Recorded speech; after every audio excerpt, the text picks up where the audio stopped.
말씀드리면 네. 9개월간의 데이터가 제대로 무의미하지 나온 게 않아. 네, 네. 무의미해요. 네. 잘 거의 지금 제대로 찍힌 게 하나도 없거든요. 네, 데이터 이상한 것도 다 느꼈어요. 네. 그래서 지금 안쪽에 뜯어봤을 때도 상태가 좀 많이 안 좋았어요. 네. 그래서 점검하는데 시간이 좀 걸렸는데 네, 일단은 제가 최대한 기본적인 것부터 좀 말씀드릴 테니까 네. 그거부터 하나는 잡아가면 될 것 같고 아까 그 남자 선생님도 오시나요 혹시? 아마 오실 것 같아요. 다른 게 아니고 네. 처음에 저한테 말씀해주신 그 품목 견적서를 네. 받으신 게 있으신데 네. 이제 요거를 처음에 담당하시는 엔지니어분께서 네. 요거 말고 추가로 몇 개를 더 가져가 봐라 하셔서 네. 주신 게 있어요. 네. 그래서 물품을 제가 다 갖고 왔는데 네. 처음에는 이제 얘기해 보니까 요것만 받으신다고 네. 하셔가지고 네. 요렇게만 진행을 하려고 했는데 부품 상태가 너무 안 좋아서 결론적으로는 여기에 추가로 한 두 품목 정도가 들어가야지만 지금 네. 장비 작동이 되는 상태거든요. 네, 일단은 그건 제가 이따 네. 남자 선생님 오시면 네. 다시 네. 한번 말씀드릴게요. 그래서 지금 하시는 거는 그러면 지금까지 하셨던 거는 그냥 네. 요거 측정 시장 누르셔서 샘플만 돌리셨던 거죠? 네. 일단 TOC 다른 데서 사용해 보신 적은 없으시고요? 없어요.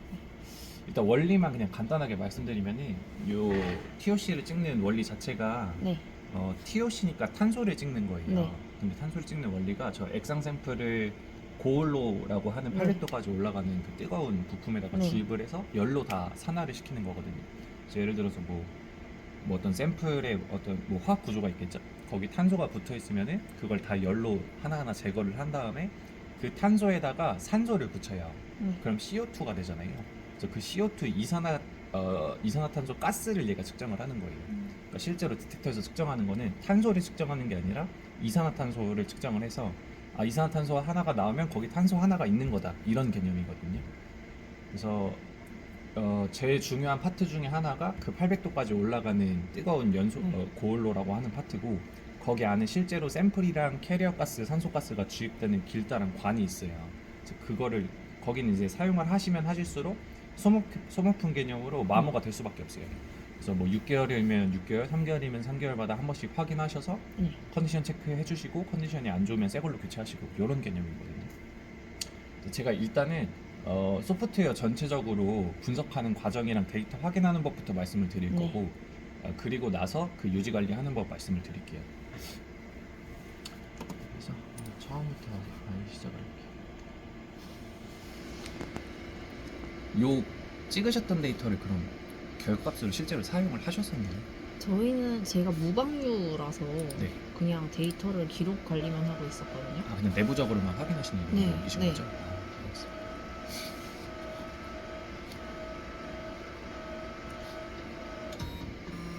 그래서 잠깐 말씀드리면 TOC 찍는 방법이 두 가지거든요. 네. 하나는 MPOC법이라는 방법이고 하나는 가감법이라는 방법인데 당연히 이 장비로 두 개 다 사용이 가능한데 결론적으로는 MPOC법이라는 방법 하나만 쓰실 거예요. 그러니까 그 가감법이라는 방법은 그 왜 환경업체 쪽에서 수질오염 공정수련법이라고 따라야 되는 국가가 정해놓은 법이 있어요. 그러니까 그 법을 따르려면은 MPOC법만이 아니라 그 가감법까지 같이 혼합해서 사용해야 되는 경우도 있어요. 근데 지금 상황은 그런 게 아니고 일단 내부적으로 관리를 하시는 거면 굳이 그 두 가지 방법 다 사용하실 필요 없고 제가 말씀드릴 MPOC법이라는 거 하나만 사용하시면 돼요. 혹시 TMS 설비가 있는데 방류가 네. 되는 설비가 있거든요. 그럼 거기는 가감법까지 같이 해서 데이터를 관리해야 되나요? 제가 TMS 원리 자체를 잘 몰라서 저희 장비랑은 조금 다를 거예요. 찍는 방식이. 거기는 뭐 전기화학적인 신호로 찍는다고 알고 있거든요. 그래서 원리 자체는 조금 다를 건데 어쨌든 그 값도 내부적으로 확인하시는 값이죠. 어디 그러면 뭐 방법에 대한 그런 규제는 없을 거예요. 네. 일단 로그인 똑같이 하시고 여기서 이제 분석기 초기화 할까요? yes 누르시고 분석하시잖아요. 근데 만약에 오늘은 분석 안 할 거고 우리가 찍었던 데이터만 볼 거다 하시면은 그냥 no 누르시고 소프트웨어에서 데이터만 확인하실 수도 있어요. 왜냐면 이게 초기화를 해버리면 어쨌든 뭐 짧은 시간이긴 하지만 1, 2분 정도 막 장비 세팅되는 시간이 걸리니까 데이터만 확인하실 거면 초기화 안 하셔도 돼요. 그래서 다시 나가고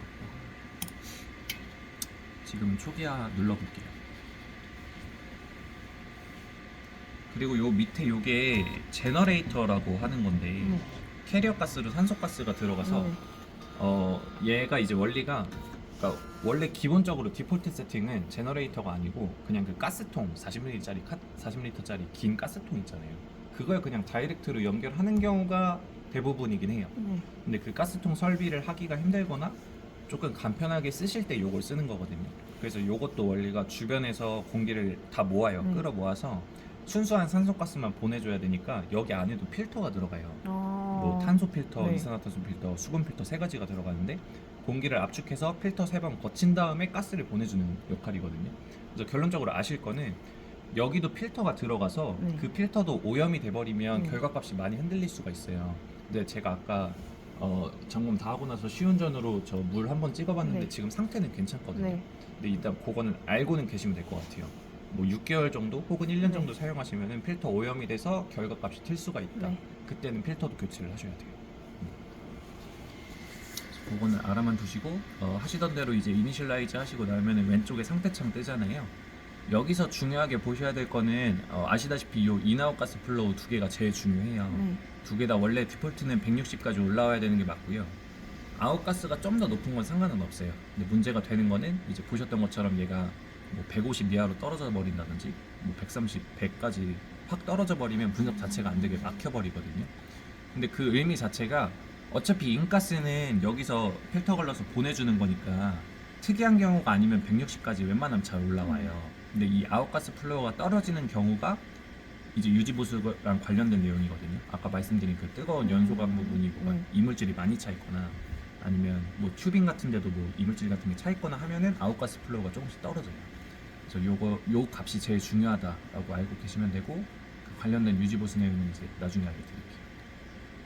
그리고 밑에 보시면 온도가 두 가지가 나오는데 고온로 온도가 이제 샘플이 주입해서 산화시키는 파트니까 기본적으로 800도로 세팅이 돼 있어요. 그리고 이 펠티의 온도가 뭐냐면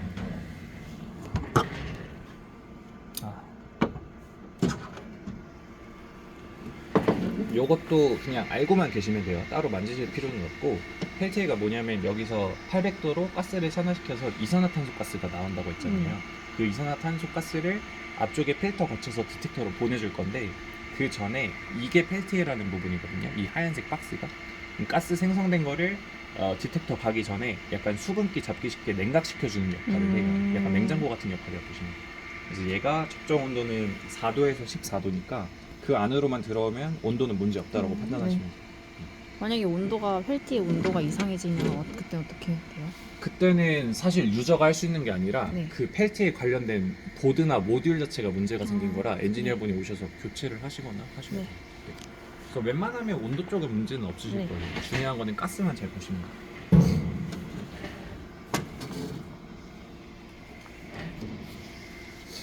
그리고 나서 일단 정석적으로 전체적인 과정을 한번 말씀을 드리면 첫 번째로 하실 거는 메소드를 불러오는 게 첫 번째예요. 뭐 아까 말씀드렸다시피 MPOC를 쓸 거냐, 뭐 가감법을 쓸 거냐, 아니면 뭐 TN 질소를 측정하는 것까지 같이 찍을 거냐, 여러 가지 메소드가 있을 수 있는데 결론적으로는 지금은 MPOC만 불러오시면 돼요. 그러니까 메소드 불러오는 게 첫 번째고 그 다음에 이것도 조금 유기적으로 조정할 수 있는 내용이긴 한데 검량선이라는 걸 항상 그려줘요.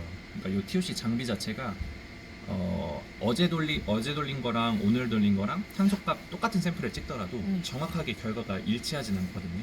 왜냐하면 말 그대로 탄소를 찍는 거다 보니까 뭐 공기 중에서 조금만 오염이 돼도 탄소값이 갑자기 높아질 수가 있고 아니면 농도 자체가 워낙 낮아버리면 바이아 로염 정도에 따라서도 값이 조금씩 달라져요. 당연히 이 장비 자체의 디텍터 상태도 매번 똑같진 않고. 그래서 결론적으로는 그날마다 분석하실 때마다 메소드 불러오고 검량선 그린 다음에 그 검량선이 장착된 메소드로 샘플을 분석하시는 게 정석적인 순서예요. 네. 그래서 그러니까 정석적인 순서는 그런데 매번 사실 검량선을 그리실 필요는 없고요. 그러니까 검량선이라는 게 예를 들어 찍으시는 샘플 농도가 뭐 5ppm이 나오고 10ppm이 나와요. 거의 주기적으로. 그러면 검량선 자체도 그 농도에 맞게 뭐 블랭크부터 뭐 10ppm, 블랭크부터 20ppm까지 범위를 잡아주는 거거든요. 그러니까 사실 그 검량선을 매번 안 그려도 그냥 기존에 그렸던 검량선이 있으면 그걸로 샘플을 찍으셔도 결과는 어느 정도 일정하게 나와요. 근데 정석적인 방법이 그렇답니다. 실제로 그 아까 공정시험법 거기도 분석할 때마다 검정선을 그리라고 나와 있긴 해. 그래서 그거부터 한번 말씀드릴게요. 그래서 메소드 불러오는 것부터 말씀드리면, 불러오실 때는 요 메소드 불러오게 누르셔도 되고 상단에 메소드에서 불러오게 누르셔도 돼요.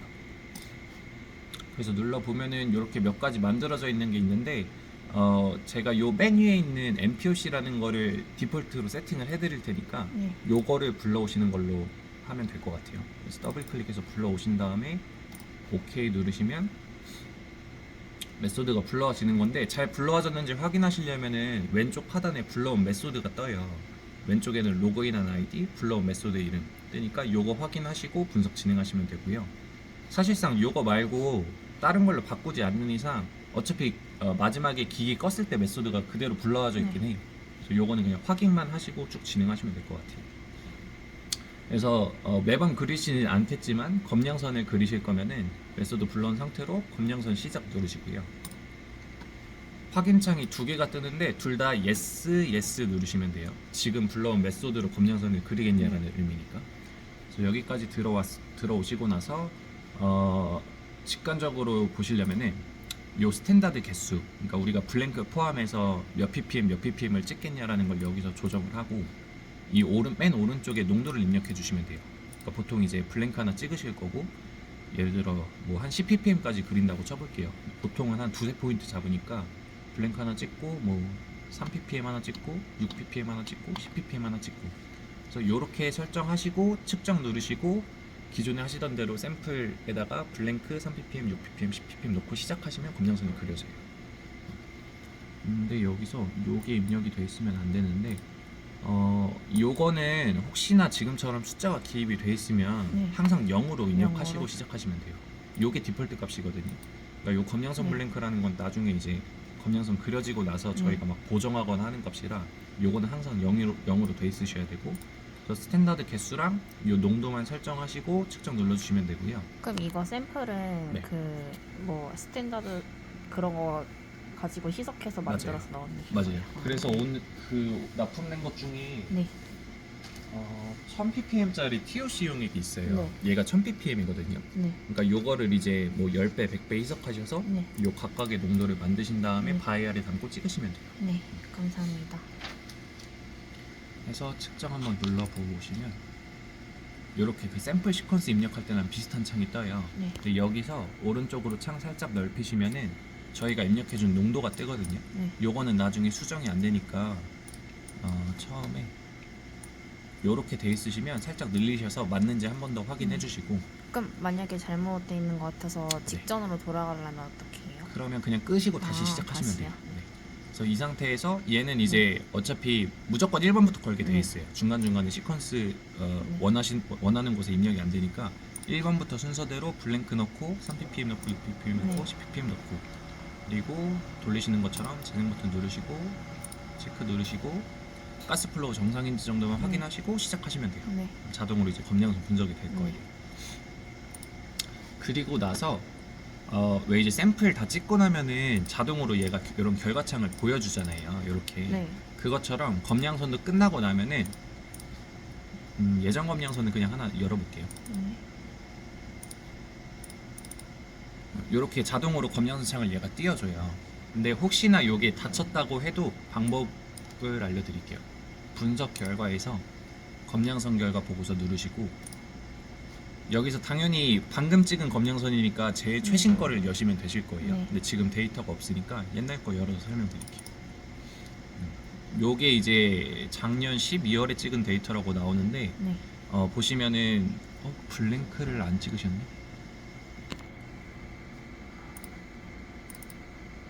요걸로 설명드릴게요. 네. 그래서 보시면 블랭크 찍으셨고 1ppm, 2ppm, 5ppm, 10ppm까지 그리신 것 같아요. 블랭크는 그냥 초소수 쓰면 되는 거죠? 맞아요. 네. 그 혹시 샘플 찍으실 네. 때 산처리 하세요? 따로 별로 처리 안 하고. 처리 안 하세요? 네. 그거 이따가 말씀드릴게요. 일단은 요 검량선 결과 네. 뭘 봐야 되냐면 우리가 입력해준 농도가 있고, 네. 이 TOC 장비 자체가 왜 LC나 GC 찍을 때 이렇게 피크 나오잖아요. 네. 그것처럼 얘도 비슷하게 피크를 나타내고 그 면적값을 기준으로 농도가 몇인지 환산을 하거든요. 네. 그래서 여기 옆에 AU 단위로 나와 있는 게 면적값이에요. 보시면은 블랭크 찍었을 때 137이고 점점 커지겠죠, 당연히 농도가 높아질수록. 그래서 요거는 그냥 면적값이 나온다 정도 아시면 되고, 요 오른쪽에 C 활성화라는 게 실제 우리가 입력해준 농도값이랑 얘가 실제로 어떻게 인식했는지를 알려주는 값이거든요. 그러니까 우리가 블랭크 농도가 0이라고 입력한 게 이 검량선에서는 뭐 마이너스 0.027 거의 0이긴 한데, 그리고 우리가 1이라고 입력해준 걸 실제로 1.07이라고 인식을 했고, 그러니까 우리가 입력해준 농도값이랑 얘 값의 차이가 적으면 적을수록 잘 그려졌다라고 판단하시면 돼요. 그리고 이제 당연히 검량선을 그렸으니까 이 오른쪽에 농도별로 직선으로 쭉 올라가는데, 당연히 얘는 이제 이 직선상에 빨간 점이 잘 올라와 있을수록 흐트러짐 없이 잘 그려졌다라고 판단하시면 되고, 만약에 차이가 많이 나면 어떻게 해요? 다시 그려야 돼요? 그 만약에 검량선 그렸을 때 네. 뭐 사실 사람이 희석을 하는 거다 보니까 조금씩 차이 날 수 있는데, 예를 들어서 뭐 10ppm을 찍어야 되는데 실수를 하셔서 20ppm짜리를 찍었다고 치면은 이 직선성 자체가 이렇게 이쁘게 안 나오고요. 약간 이 빨간 점 자체가 여기까지는 잘 올라오다가 얘는 갑자기 뭐 여기 있다든지 그렇게 나오거든요. 그것도 있고, 제일 알기 쉬운 거는 밑에 상관계수랑 복제품질이라고 있어요. 이게 뭐냐면 보통 이제 검량선 그리면 직선이 이쁘게 나왔는지 판단하는 기준이 그 R값이랑 R제곱값이라고 보통 부르는 그 상관계수를 보거든요. 그래서 이 상관계수가 R값이고요, 복제품질이 R제곱값이에요. 근데 요것도 이제 그 공정시험법에는 두 개 중 R값인지 R제곱값인지 정확히 기억은 안 나는데 뭐 0.98 이상인가 0.99 이상이라는 기준이 있어요. 근데 요 기준도 이제 업체마다 다 다르니까 보통은 0.99 이상이면 잘 나왔다라고 판단은 하거든요. 아니면 좀 더 타이트하게 보시려면 지금처럼 0.999 이상이면 되게 잘 나온 거라고 판단을 하시면 돼요. 그래서 정리하자면 우리가 입력해준 농도랑 실제 얘가 인식한 농도의 차이가 얼마인지 보고, 직선 잘 그려졌는지 보고, 요 두 개의 값이 뭐 0.99 이상인지 0.999 이상인지 확인하시면 돼요. 그리고 나서 요 검량선을 우리가 사용할 이 MPOC 메소드에 저장시켜주는 작업이 있거든요. 뭐 다른 건 아니고 요 오른쪽 하단에 메소드의 저장이라고 있어요. 요거 누르시고 검량선과 연결할까요? Yes 누르시고요.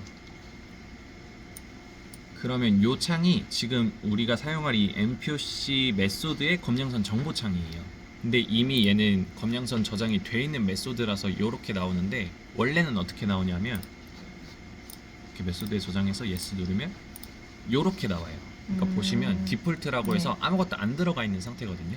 그래서 우리가 지금 이 만든 검량선을 여기다 넣어주려면 밑에 있는 검량선 저장을 누르시면 요렇게 포함이 돼요.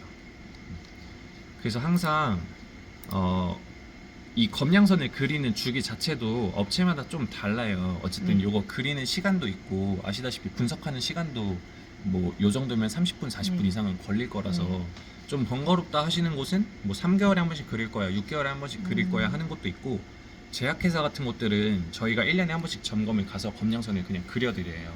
그래서 그 검량선을 1년 동안 사용을 쭉 하시다가 또 1년 뒤에 저희가 점검 가서 검량선 그려드리면 그거 또 1년 동안 사용을 하시고 이러거든요. 근데 정석적인 방법은 원래는 분석하실 때마다 이걸 항상 그리시고 지금처럼 저장을 하고 분석을 하는 게 정석이에요. 그래서 다시 한번 보여드리면, 검량선을 만약에 새로 그리셨다 하시면 확인할 거 확인하시고 메소드에 저장 눌러서 검량선 저장 누르시면 되는데, 지금처럼 기존에 있는 검량선이 들어가 있으면 항상 삭제를 누르고 누르셔야 돼요. 이렇게 안 하면 얘가 중복으로 계속 쌓이거든요. 그래서 여기까지가 검량선 그리고 메소드에 저장하는 방법이에요. 그래서 요거 용액 조제하는 거는 제가 따로 말씀 안 드려도 되죠. 그러니까 1000ppm 계속해서 짜리니까 보통 왜 방금처럼 3ppm이나 5ppm 같이 되게 희석 배수가 크잖아요. 그러면 보통은 1000에서 3으로 다이렉트로 나가고요. 1000에서 100배만 희석해서 10ppm짜리 스탁을 하나 만들고 거기서 또 낮은 농도로 가거든요. 그러니까 다이렉트로 100배 이상은 희석은 안 하시는 게 좋아요. 오차가 많이 커져서. 알겠습니다. 그래서 이제 검량선까지 그리고 검량선 정보도 메소드에 저장이 됐으니까 그 다음부터는 하시던 대로 샘플 찍으시면 돼요. 근데 샘플 결과 확인하실 때 뭐 예를 들어서 11월 14일 날 찍은 11월 3일 날 찍은 데이터가 이렇게 뜨잖아요. 당연히 이제 시료 아이디랑 분석 시간이랑 이 C가 TOC 농도거든요. 이렇게 보시면 되는데 개별 데이터 더블 클릭해 보시면은 3번 반복해서 찍었을 때 각각의 면적값이랑 농도가 나오고 피크 그래프도 볼 수가 있어요. 근데 보시면 요게 이제 제가 오늘 시운전으로 물 2번 찍은 데이터거든요. 보시면 피크 그래프가 이렇게 나오는 게 정상이에요. 아까는 그렇게 네. 안 나오네. 아까는 지금까지 한 9개월간의 데이터를 보면은 다 이렇게 나오거든요. 그러니까 어떻게 보면 이거는 피크 자체가 생성이 안 된 거예요.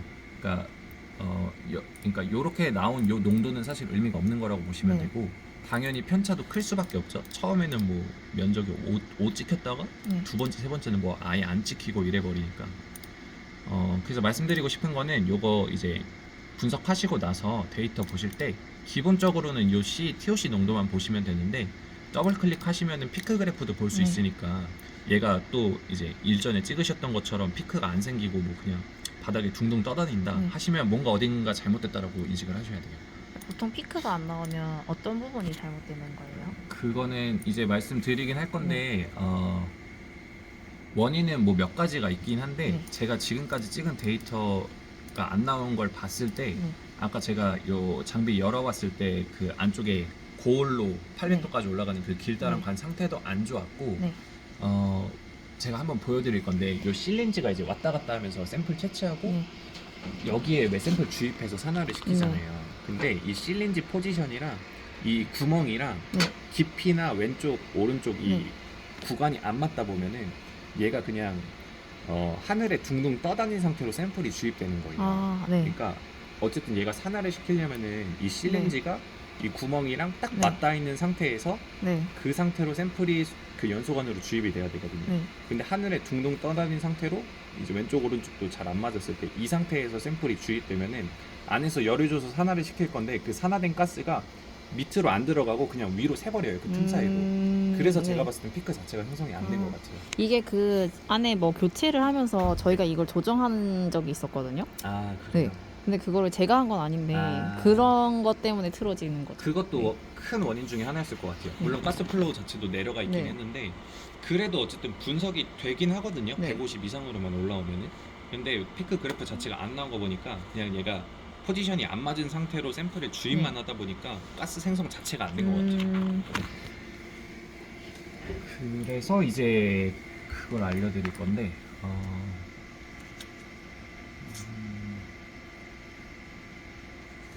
일단은 저 방금 말씀드린 실린지 포지션 잡는 것부터 말씀드릴게요. 지금은 제가 점검을 한번 하고 실린지 포지션을 싹 맞춰놨기 때문에 정상인 상태예요. 근데 이 작업을 언제 하는 거냐면 매번 하시는 건 아니고요. 이제 안쪽에 부품 같은 거를 아까 왜 컨디션 체크 한번 하고 교체하라고 했잖아요. 이렇게 교체 한 번이 되면은 이 위치 자체가 아무래도 조금씩 바뀔 수밖에 없어요. 이 밑에 달려있는 관을 우리가 바꿀 거기 때문에 이 위에도 조금씩 흔들리면서 위치가 바뀌거든요. 그래서 그럴 때는 안에 있는 그 연소관 교체하고 나서 이 실린지 포지션도 한번 다시 잡아줘야 돼요. 그렇거나 뭐 아니면 얘를 이전 설치를 해서 장비 자체가 다른 데로 옮겨갔다면은 뭐 미세하게 수평이나 이런 게 틀어질 수 있으니까 그럴 때 잡아주기도 하고, 아니면 뭐 지금 상태로 잘 쓰고 계셨는데 제가 말씀드린 것처럼 또 피크가 안 나와요. 그러면 혹시 이게 조금 딱 맞춰놨는데 얘가 살짝 또 뜬 게 아닌가 의심해보고 확인해 볼 수가 있는 거거든요. 그래서 요건 방법은 확실히 알고 계셔야 돼요. 그래서 요거 실린지 맞추는 방법은 기기 눌러보시면 오토 샘플러 조정이라고 있어요. 요거 눌러보시고 저 조정이 필요한 위치를 선택하셔야 하는데 여러 가지가 있거든요. 근데 저희가 해야 될 거는 위치 1 요거랑 위치 고온로 요거 2개만 잡으면 돼요. 요 TIC 리액터는 아까 말씀드린 가감법이라는 방법을 사용할 때 쓰는 거고 이 위치 피스톤을 사용하는 기능은 아니니까 위치 1이랑 요 고온로 2개만 조정할 거예요. 위치 1은 뭐냐면 말 그대로 그 바이알 1번의 위치예요. 네. 바이알 1번에 이 니들이 잘 들어가서 샘플을 잘 주입할 수 있는 위치를 잡아주는 거거든요. 그래서 다시 끄고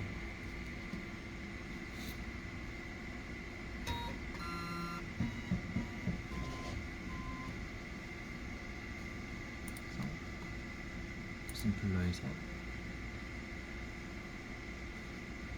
항상 그냥 순서대로 가신다고 생각하시면 돼요. 위치 1번부터 조정하고 고올로 조정하고 저장 버튼을 누를 거예요. 하나 하고 저장 안 누르고 그냥 네, 다른 그래도 거 상관없어요. 상관없어요. 그래서 이게 조금 네. 이렇게 안 하면 헷갈릴 수가 있는 게 예를 들어서 아 우리 고올로부터 조정해야지 하고 여기서 막 조정하다가 음. 저장을 안 누르고 위치 1로 다시 오면은 이 값이 날라가요? 저장이 안 돼요. 아. 그래서 그냥 순서대로 위치 위에서부터? 1부터 조정하고 네. 뭐 저장 누르셨다가 나가서 네. 다시 들어와서 고올로 들어오셔도 상관은 없어요. 네, 아, 네. 그래요? 네, 일단 요걸로 먼저 네. 조정해 볼게요. 네. 근데 위에 보시면 올드 값이라고 있어요. 네. 이게 제가 잡아놓은 값이거든요. 네. 그래서 이 값은 계속 여기 저장은 돼 있을 텐데 네. 어디 뭐 따로 적어두시거나 하시는 게 좋아요. 항상 고정이에요? 항상 고정은 아니고 네. 이전에 세팅이 돼 있던 값이에요. 네. 그러니까 어쨌든 얘가 조금 틀어져도 사실 네. 기존에 있던 값이랑 많은 값이 틀어지는 건 아니니까 아 여기 기준이었구나는 생각을 하고 계셔야 되거든요. 알겠어요. 그래서 요 값으로 제가 그대로 한번 입력을 해볼게요. X축 20, Y축 1430, Z축 500 똑같이 입력을 하고 위치를 조정을 누르시면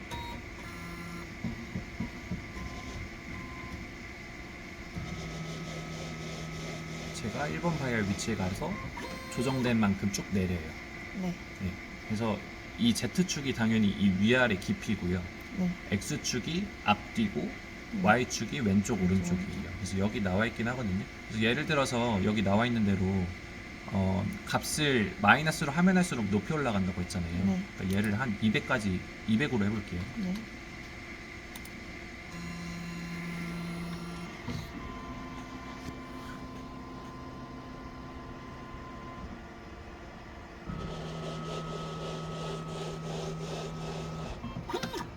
그러면 얘가 안 다 안 들어가고 들어가는구나. 위에서 노니까 샘플 주입이 안 되겠죠. 네.